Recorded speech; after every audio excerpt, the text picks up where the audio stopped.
Beneath the waves, where the sunlight barely reached, a secret world thrived, the home of the fish people.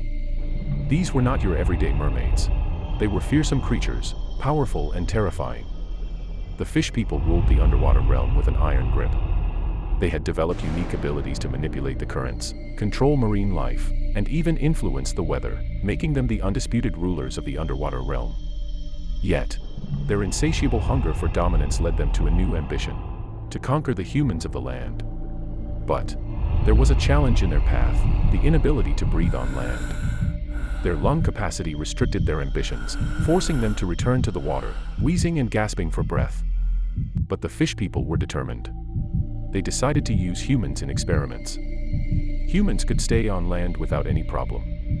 So the fish people figured that if they could somehow get the humans' abilities, they could improve their own. That is when the kidnappings began. You are watching the Tales of the Savanna. Subscribe and be part of the tribe. Now, let's get back to the story. It all started a long time ago, when the fish people had marked an isolated island as their hunting ground. In the quiet of the night, when the full moon shone bright, an eerie fog formed from the forest floor and crept into the unsuspecting village where the villagers lay asleep. The attack was swift, catching the men off guard. The fish people were only able to breathe on land for about an hour during a full moon, so they took advantage of this phenomenon and conjured up fog, which helped them breathe better on land.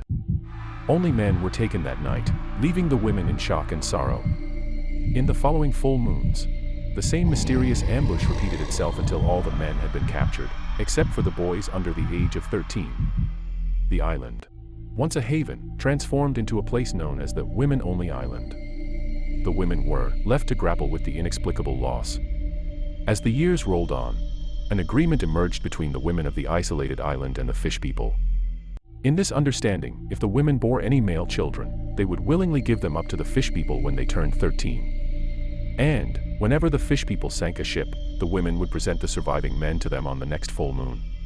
In return for their cooperation, the women traded with the fish people for food and resources.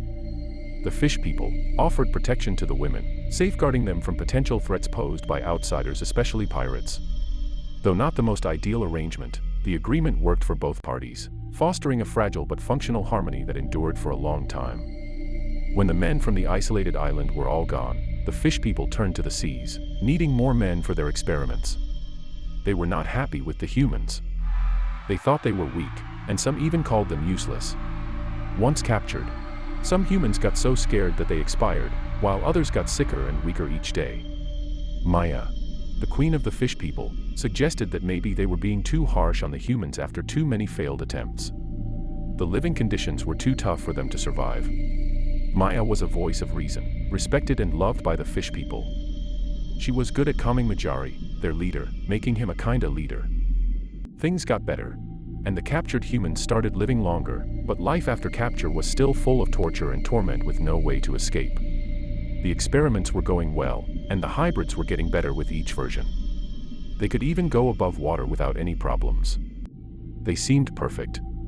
Now, all the fish people needed to do was repeat this success for world domination. They had no more humans left for their experiments, and so they just had to sink one more ship. Months went by without any ships passing through their territories during a full moon. The fish people were growing anxious. One day, a scout brought good news. A ship had been spotted coming their way. This hunt would decide the fate of the fish people. Majari prepared to lead the hunt, and Maya insisted on joining. This was a big moment, and she wouldn't miss it. Majari agreed, knowing Maya was a great warrior who could handle herself. The fate of the fish people depended on the success of this critical hunt. On the ship, the voyage was going smoothly, and an older sailor, known for his tales, gathered the young men around him. He said, "There's an old legend about these waters we're on right now."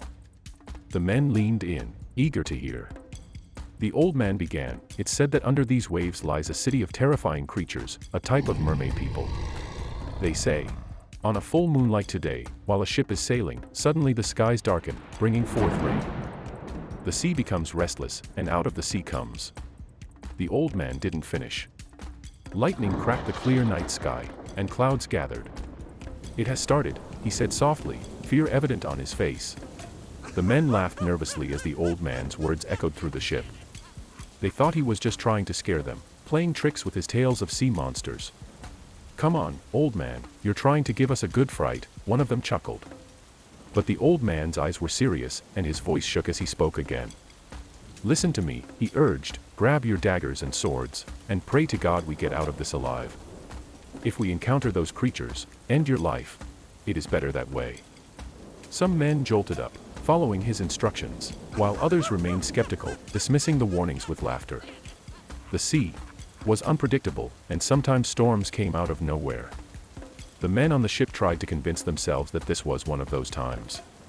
They exchanged uneasy glances but continued with their duties, hoping the old man's warnings were just the product of an overactive imagination. Soon, they were in a raging storm. Amidst the chaos, a crew member shouted, "Hey, I see something in the water." Suddenly, huge fish smashed against the ship, and the fish people with great agility started boarding the ship, capturing men and leaping back into the water. The scene was chaotic. Screams echoed from all over the ship. Suddenly, a female monster confronted the old man with a low growl. As she approached, he took his dagger and plunged it into the side of the attacker. A loud, agonizing scream filled the air, and the attacks paused for a moment. Majari's heart sank as he realized it was Maya. As the ship sank, a mournful atmosphere engulfed the fish people. The storm subsided, leaving behind remnants of the ship and bodies everywhere. The fish people gathered around their queen, Maya, who was fading in and out of consciousness. The great healer examined her, and sadly concluded that her time was limited. The hunt had been a failure, as the men on the ship had chosen to end their lives rather than be captured. Majari, the leader of the fish people, wondered what had possessed them to do such a thing. While Maya was being cared for, Majari called upon his right-hand man, Ukara, a formidable warrior. "Ukara, tell me, how many were captured?" Majari asked, desperation flashing in his eyes.